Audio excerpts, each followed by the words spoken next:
నమస్తే masters, welcome to Shri గీజా రామకథా రసవాహిని. అందులో 3వ పార్ట్ అయిన శ్రీరామ జననం గురించి తెలుసుకుందాం.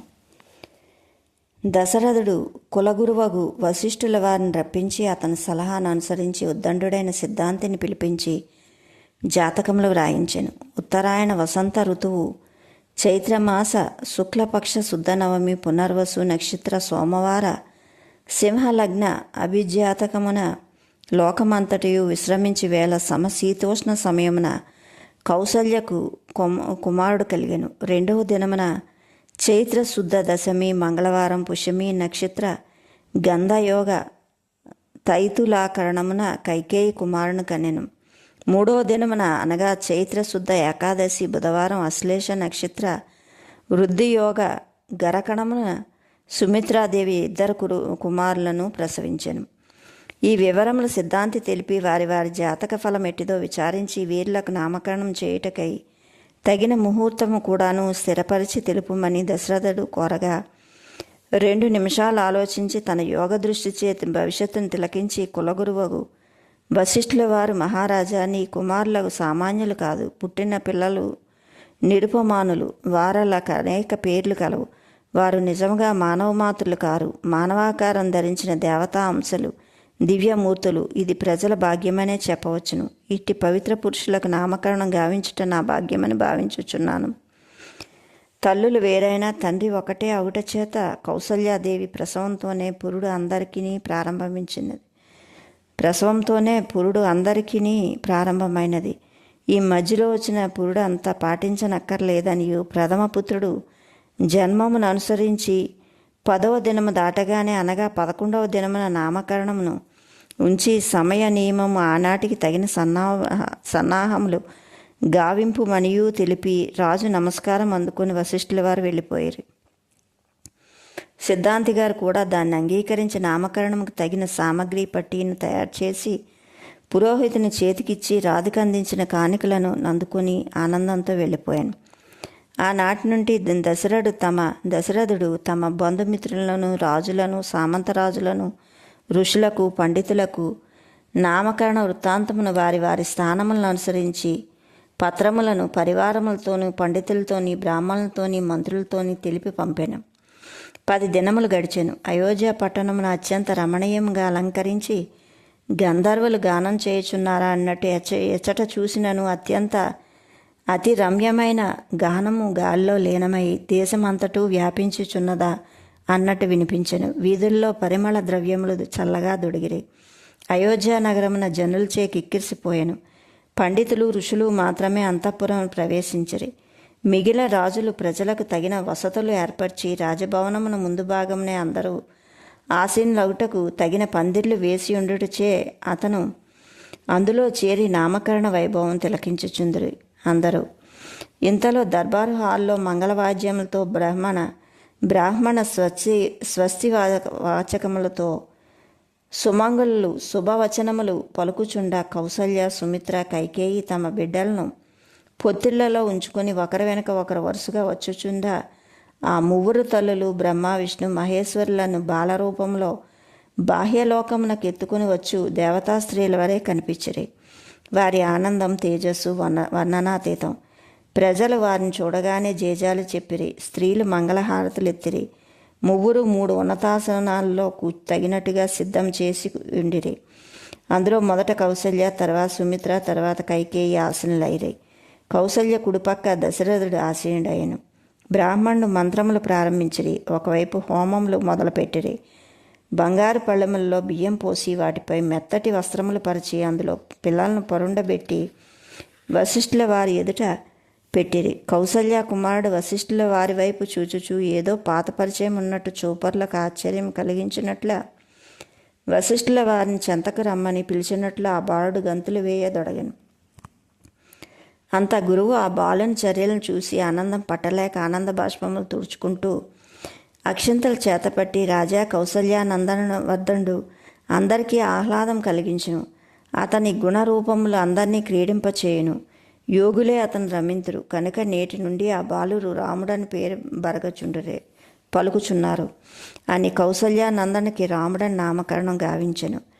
అంతా ఋషులు బలి బలి అని సరియైన నామం అందించిరి. తదుపరి సుమిత్రానందవర్ధనులైన ఇరువురు బాలురని తిలకించి పెద్ద బాలును చూసి శౌర్య వీర్యములు ప్రదర్శించుచు లక్ష్మీ సంపన్నుడు కాగలడనియు లక్ష్మీనారాయణ సేవయే తన శ్వాసగా భావించి ఆచరించును కనుక అతనికి లక్ష్మణుడనియు అతని తమ్ముడు శత్రుఘ్నుడు నాశనం చేసి అన్నల జాడలను అనుసరించి శాంతచిత్తుడై ప్రవర్తించును కనుక ఆ బాలుడు శత్రుఘ్నుడనియు పిలువబడును అని ఆశీర్వదించను. తదుపరి కైకేయి ఆనందవర్ధనుడని బాలుని చూసి ఇతడు అందరి అంతఃకరణములను ప్రేమానందంతో నింపుటే కాక ఆశ్చర్యకరమైన ధర్మ ప్రవృత్తి గలవాడను ప్రజలకు భరణ పోషణములు గావించును కనుక అతనికి భరతుడనియు నామకరణం గావించుదరని వశిష్ఠుల వారు తెలుపగానే పిల్లలు భవిష్యత్తు కూడా ఇట్టిది కాగలదని విశ్వసించి ఆనాటి నుంచి కౌసల్యానందరిని రాముడనియు సుమిత్రానందనులను లక్ష్మణ శత్రుఘ్నులనియు కైకేయి నందరిని భరతుడనియు పిలవదొడిగిరి. వచ్చిన వారులకు భోజనములు ఏర్పాటు గావించి అందరినీ సంతృప్తిపరిచి ఎవరికి తగిన గౌరవములు వారికి గావించి దాన ధర్మములు సలిపి గోవులు భూములు సువర్ణములు పంచిపెట్టి వచ్చిన వారందరికీ నచ్చినట్లు చూసి చేసి పంపిరి. ఆనాటి నుంచి పిల్లలు దినదిన ప్రవర్తమానమై అమ్మల చెంత పెరగదొడిగిరి. ఇందు ఒక విచిత్రము జరిగింది. ఏమనగా బాల్యం నుండి లక్ష్మణుడు రాముడు శత్రుఘ్నుడు భరతుడు అనుసరించుటే కాదు ఒకరినొకరు వేళ్లైన స్థితిలో పెరుగుచుండరి. ఇట్లనగా లక్ష్మణుడు పుట్టిన నాటి నుంచి ఎప్పుడు చూసినాను ఏడ్చుతూ ఉండేవాడు. దాదులు అంటే నర్సులు ఎన్ని విధాల మందులు పోతలు గావించరు కానీ దేనికి పోరు మానేవాడు కాదు. లోన ఎట్టి బాధ కలదో అని అనేక వైద్యాలు చేసిరి. ఈ బాధ వైద్యంతో పోయేది కాదని తలచి ఒకనాడు సుమిత్ర గురువుగారికి నమస్కరించి, స్వామి, పుట్టింది మొదలు లక్ష్మణుడు ఎందుకో అతిగా ఏడ్చుచున్నాడు, అందుకు తగిన వైద్యములు ఎన్నయూ చేయించిరి. కానీ దినదినము ఆ ఏడుపు అధికమవుతున్నదే కానీ తగ్గట్లేదు. పాలు కూడా సరిగ్గా తాగట్లేదు, అసలే నిద్రపోలేదు. ఈ రీతిగా ఉండిన బిడ్డ అభివృద్ధి ఎట్లా గావించును, దీనికి కారణం తెలిపి ఆశీర్వదించమని వివరము తెలుపుగా వశిష్ఠుల వారు ఆలోచించి, రాణి, అతని బాధలు వేరు, మీరు చేయి వైద్యం వేరు. ఆ ఆరాటం మానవులు గుర్తించుటకు వీలు కానిది. అతనికి దేహ సంబంధమైన బాధలు ఏవీ లేవు. నేను చెప్పినట్లు చేయము. ఆ క్షణం నుంచే బాలుడు ఏడుపు మాని సుఖంగా ఆడుకొను. ఇప్పుడే ఆ బాలుని తీసుకుపోయి కౌసల్యానందనుడైన రాముడి పక్కలో పరుండబెట్టము. దీనికి ఇదియే దివ్య ఔషధమని ఆశీర్వదించి వెళ్ళాను. ఆ మాటలు విని సుమిత్ర ఏడుపు తగ్గినా చాలను అనుకుని ఆనందంతో కుమారుని తీసుకొని పోయి నందనుడైన రాముని పక్కన పడకపైన పరుండబెట్టెను. ఆ నిమిషం నుండి లక్ష్మణుడు ఏడుపు మాయమయ్యను. నవ్వులు ఆటలు ప్రారంభమయ్యను. చూసివార్లకు గొప్ప ఆశ్చర్యం కలిగించెను. ఇంతకు పూర్వం నీటికి దూరమైన చేప ఏ విధంగా తలపించునో అటులా తలపించిన లక్ష్మణుడు ఇప్పుడు నీటిలో చేరిన చేప తోక విప్పి విచ్చలవిడిగా ఆడినట్లుగా రాముడి చెంత తన కాళ్ళు చేతులు కొట్టుచూ కేకలు వేయుచూ రామసన్నిధిని ఆనందమును గ్రోలుచూ ఆడుతూ హాయిగానున్నాడు. ఇది ఇట్లుండా శత్రుఘ్నుడు నానాటికి పాలు తాగలేదు. విచారంగా ఆడుట కానీ కదులుట కానీ లేక చాలా బలహీనమలే కనిపించుచుండా సుమిత్ర అదిరిపడి గురువుల వారిని రప్పించి కారణం తెలుపగోరెను. వశిష్ఠుల వారు చిరునవ్వులతో, అమ్మ, మీ పిల్లలు సామాన్యులు కాదు, వారి జన్మలకు ఇవి లీలా నాటకాలు. శత్రుఘ్నుని భరతుని పడకపై పరుండబెట్టుము. అతని నిత్యకర్మలు సక్రమంగా జరుగును, సంతోషంగా ఉండెను. దీనికి విచారించనక్కర్లేదని ఆశీర్వదించి వెళ్ళాను. సుమిత్ర అట్లే చేశాను. నాటి నుండి లక్ష్మణుడు రాముడి చెంత, శత్రుఘ్నుడు భరతుడి చెంత పెరగజొచ్చిరి. వాళ్ళ ఆనందమునకు అడ్డులేదు, అభివృద్ధి కొరత లేదు. దినదినము సూర్యకాంతి వలె ప్రకాశించు పెరగదొడిగిరి. సుమిత్ర చేసింది లేక చేయగలిగింది లేక పిల్లల ఆనంద అభివృద్ధిలే తన ప్రాణ సమానంగా భావించడం చేత కౌశల్య దగ్గర కొంతసేపు, కైకేయి దగ్గర కొంతసేపు పిల్లలకు సేవ చేసి అటు ఇటు తిరుగుచూ వాళ్ళకు తగిన సేవ చేయొచ్చు. పిల్లలకు దాసి వలె పనిచేయటే కానీ తల్లి వలె మెలుగుటకు అవకాశం లేకుండా పోయింది. ఇది నా గ్రహచారమని ఒకనాడు ఇట్లన్నుటకు కారణమేమిటా అని ఆవిడ ఏకాంతంగా గురువుల చెంతకు పోయి ప్రార్థించగా గురువు ఉన్నదన్నట్టు విన్నవించెను. అమ్మ, లక్ష్మణుడు రామ అంశమందలివాడు, శత్రుఘ్నుడు భరతుని అంశమందేవాడు. అందుకని ఆ మాత్రం చెప్పుచుండ సుమిత్రకు అవునవును నాకు ఈరోజు బోధపడినది. ధన్యురాలు నన్ను నమస్కరించి వెళ్ళిపోయాను. ఆనాడు పాయసం గ్రద్ద తన్నుకుపోగా రాజు కోపగించునేమోనని కౌసల్యకును కైకేయకను తెలప వారు సరళ సహృదయులై ఆమె పాయసమందు కొంత భాగం ఇచ్చి ఆమె పాయసనందు కొంత భాగం నాకు అందించిరి. ఇరువురు నాకు పాయసం అందించిరి. అవియే వారి వారి అంశములు. నాకు మాత్రమే ఇరువురు పుత్రులు కలుగుటకు కారణమేమిటి? ఇరువురు అంశాలు భుజించితిని కనుక ఈ బాలురు ఇట్టి సంబంధం పొందియుందురు. దైవ సంకల్పం ఎంతటి సూక్ష్మము, అతని శక్తి కొనగన ఎవరి తరము, దాన్ని మార్చువారెవరు అని తనలో తాను ఆనందించుతూ ఆనాటి నుండి నవమోసాలు కన్నది తాను కాని తల్లులు మాత్రం వారలే. కౌసల్య కైకేయే నా బిడ్డలు నిజమైన తల్లులని దృఢం చేసుకొని బిడ్డలను కౌసల్య కైకలకి అప్పజెప్పి తాను మాత్రం ఆయావలే వారి చెంత చేరి పిల్లలకు పనులు చేయుచుండెను. దాసీలే కాక రాజబంధువులు అనేక మంది పిల్లలు చూచుటకై నిత్యము వచ్చిపోయిండేవారు. వారందరూ చూచి వెళ్ళిన తోడనే కౌసల్య పిల్లలకు దిష్టి తీయించి పారవేయించాను. కౌసల్యకు కుమారులు అందుండు అధికమైన ప్రేమచేత దినారాత్రులు గగనము తెలుసుకునేది కాదు, నిమిషం పిల్లలను విడిచి వెళ్ళేది కాదు. స్నాన పూజాదులు కూడా లక్ష్యం అంతయు పిల్లలందే ఉంచుకొని అతి శీఘ్రంగా పనులు చూసుకొని వచ్చేది. ఒకనాడు రామలక్ష్మణులు స్నానం చేయించి పొగలు వేయించి బంగారు తొట్టులో పడుకుండబెట్టి తానే స్వయంగా పాట పాడి ఊయలు ఊపి పిల్లలు నిద్రించగానే దాసదాసీలను చూసుకోమని తెలిపి లోనకు వెళ్ళి పాయసం కాచి పూజ గదిలోకి తీసుకొని పోయి నైవేద్యం గావించను.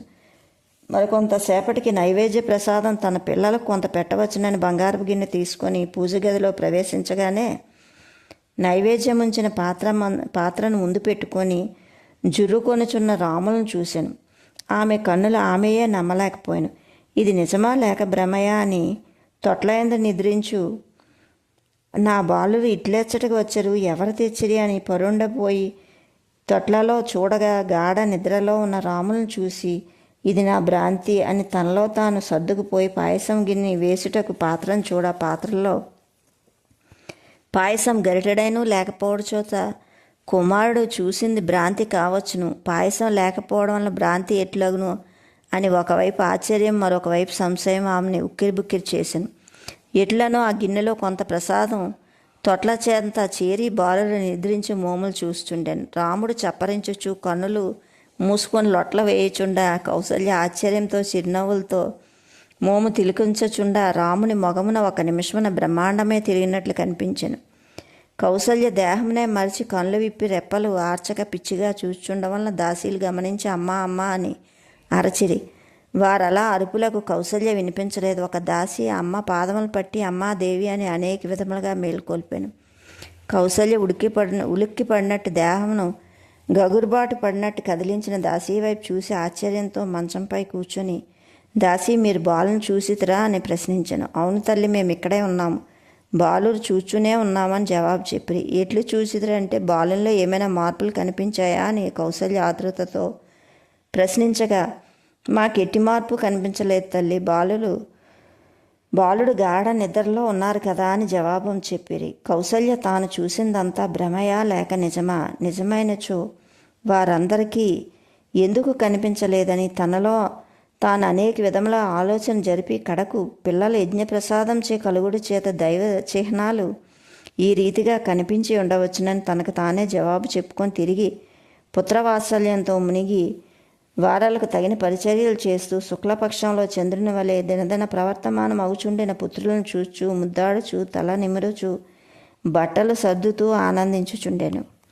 Okay masters, like, share, subscribe. Thank you.